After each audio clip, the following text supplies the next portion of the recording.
Assalamualaikum warahmatullahi wabarakatuh. Saya Fadlur Rahman Fuad akan memenuhi tugas Islamic Leadership. Saya akan mengangkat isu yang mainstream, namun bisa dibilang ini menjadi sebuah isu utama sebenarnya ya. Yakni masalah utamanya itu masjid sering disebut sebagai pusat peradaban Islam. Namun ironisnya banyak masjid hari ini hanya aktif secara fisik, tidak secara fungsi. Jamaah ada, bangunan megah, jamaahnya ada, bangunannya megah, tapi pengaruhnya terhadap umat nyaris tidak ada. Padahal kalau kita lihat di zaman Rasulullah ya, masjid itu sebagai pusat pemerintahan salah satunya, sebagai tempat dirancangnya strategi perang, menyelesaikan masalah umat dan lain sebagainya, juga sebagai pusat ekonomi dan pusat pembinaan umat. Begitu luar biasa fungsi masjid pada zaman itu. Namun ironisnya kita lihat sekarang, kebanyakan masjid hanya bangunan yang megah dan lain sebagainya. Saya sedikit mengidentifikasi masalahnya, yakni yang pertama bisa kita lihat, pengurus masjid bekerja secara reaktif bukan strategis. Jadi dia hanya mengerjakan apa yang ada dan apa yang sekiranya diperlukan, tidak memiliki strategi yang matang dan perencanaan yang bagus. Tidak ada yang namanya target jangka panjang, indikator keberhasilan ataupun pembinaan jamaah berkelanjutan. Jadi ya seadanya aja, ada dana dibangun, ada dana diprogram. Sayang sekali seperti itu. Padahal kalau misal takmir bisa sedikit atau lebih berwawasan dan berambisi, dia bisa menciptakan sebuah program-program yang menarik sehingga umat bisa tertarik untuk masjid. Kemudian bisa kita lihat saat ini masjid benar-benar ramai itu sayangnya di Ramadan, terus Idul Fitri, dan ketika ya ada pembangunannya lah mungkin ya. Jadi ketika masjid baru dibangun terus masih baru, ramai biasanya itu. Atau ketika Ramadan tadi itu pas awal-awal Ramadan saja itu ramai. Wah. Kemudian ketika mulai pertengahan Ramadan jamaah mulai mengalami kemajuan, dan mulai akhir Ramadan tinggal pemain inti sampai malam, 2 malam sebelum Idul Fitri baru mulai rame lagi. Sayang sekali seperti itu kita lihat. Dan dampak nyata yang dapat kita rasakan saat ini yaitu anak muda menjauh, anak-anak kecil tidak ada. Ini salah satu dampak nyata dari ya, terkadang orang tua atau udah lansia ya kalau ke masjid kan ingin khusyuk dan lain sebagainya, terus ada anak-anak yang main. Ya mohon maaf kalau misal menegurnya itu terlalu parah, akhirnya anak-anak itu nggak mau ke masjid. Akhirnya mereka tidak terbiasa di masjid, mereka nggak menghabiskan masa kecil di masjid, mereka tidak memiliki keterikatan hati ini dengan masjid. Akhirnya mereka menjauh dari masjid, tidak terbiasa di masjid dan lebih terbiasa nongkrong, kurang lebih seperti itu. Terus pada zaman sekarang masjid itu terasa tidak relevan secara sosial. Jadi masjid itu apa ya istilahnya ya, lebih dianggap tempat yang membosankan gitu, kecuali untuk beberapa orang yang alhamdulillah religius. Tapi kebanyakan anak muda terutama di zaman sekarang menganggap masjid itu tempat yang agak membosankan. Jadi nggak ada kegiatan sosial yang aktif terjadi di masjid, sayang sekali. Kemudian tidak ada potensi ekonomi atau pergerakan umat yang terjadi di masjid saat ini.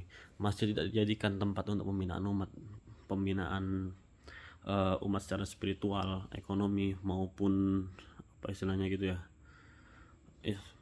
pendidikan dan lain sebagainya.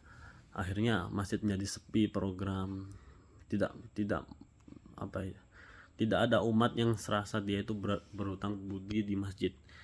Tidak ada orang yang merasa saya jadi seperti ini tuh karena saya ke masjid, tidak ada. Akhirnya masjid menjadi sekedar tempat ibadah biasa, cukup membosankan untuk tidak didatangi oleh anak muda, dan tidak cukup membekas untuk orang tua. Seperti itu kenyataan masjid yang terjadi di zaman sekarang, sayang sekali. Kemudian kita mulai ke menganalisis kenapa bisa menjadi seperti itu. Yang pertama yaitu masjid tidak memahami perannya sebagai leader, hanya sebagai penjaga rutinitas. Ya, ini salah satu masalah utama, yaitu takmir masjid atau pemimpin masjid itu hanya menganggap masjid atau itu sebagai tempat ibadah, sehingga dia tidak memahami dirinya itu sebagai leader. Dia hanya menjadi pengurus harian. Kebanyakan kita lihat takmir itu saat ini seperti itu. Jadi dia itu hanya pengurus harian, waktunya sholat, kalau nggak ada yang azan dia azan, kalau nggak ada imam dia imam. Kemudian buat jadwal imam, cuma seperti itu.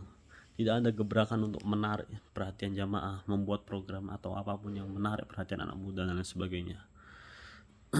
Sehingga tidak ada kesadaran dan yang menjadikan mereka berpikir bahwasanya imam itu hanya pemimpin sholat, ketua DKM hanya tanda tangan di atas proposal. Padahal kalau kita lihat ya, mulai akhir-akhir ini sering lewat di FYP atau apapun itu, masjid-masjid atau imam-imam dari luar negeri yang mereka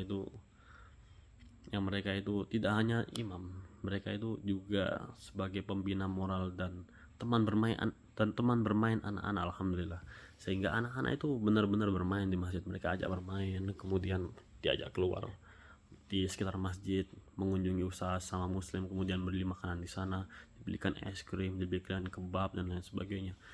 Sehingga mereka itu merasa masa kecil mereka sebagai anak-anak itu tumbuh di masjid. Itulah yang nanti akan membuat mereka kemudian terikat dengan masjid.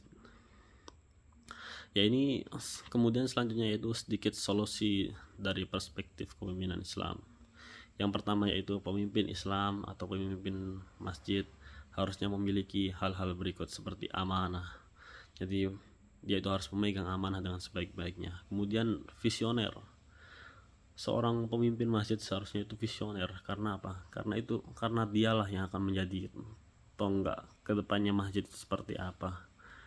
Karena dialah yang merancang program dan lain sebagainya, sehingga masjid itu membosankan atau tidak itu tergantung dia. Kemudian yang terakhir yaitu solusi praktis yang sekiranya bisa menjadi sedikit solusi.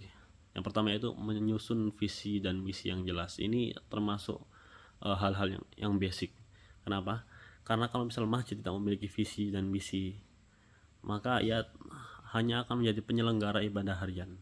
Dan kalau sudah dibuat visi misi, maka visi misinya itu harus visi misi yang cukup visioner, sehingga berisikan program-program atau target capaian yang mana mengajak umat ini untuk ke masjid. Terus yang kedua yaitu ada rekonstruksi peran atau pengurus. Kalaupun tidak perlu direkonstruksi, paling tidak ada pembinaan atau apapun, mungkin upgrading dan sebagainya, sehingga imam itu tidak sekedar imam tapi juga lebih dari imam. Dia bisa mengajak jamaah, dia bisa mengajak anak-anak dan lain sebagainya. Kemudian ya mohon maaf, ini biasanya itu terjadi di masjid-masjid desa atau di kota juga ada, yaitu pengurus DKM yang sudah sepuh dan agak kolot lah, masalah. Ya mohon maaf, tapi hal ini bisa menjadi salah satu faktor penghambat pertumbuhan masjid. Sayangnya ya nggak enak juga kalau misalnya langsung dibuang gitu aja kan. Terus ini salah satu hal yang penting yaitu menghidupkan kembali pemuda masjid. Kenapa? Karena pemuda itu memiliki inovasi dan pikiran terbuka. Mereka itu seringkali memikirkan hal-hal yang menarik, yang nantinya disitulah programnya akan berkembang begitu. Dan jangan lupa dibuatkan evaluasi berkala, baik itu dalam internal pengurus masjid ataupun bersama dengan jamaah, sehingga setiap program atau apapun itu yang dibuat itu tetap relevan dengan kebutuhan jamaah dan kebutuhan umat. Ya kurang lebih ini yang dapat saya sampaikan. Barakallahu fikum. Wassalamualaikum warahmatullahi wabarakatuh.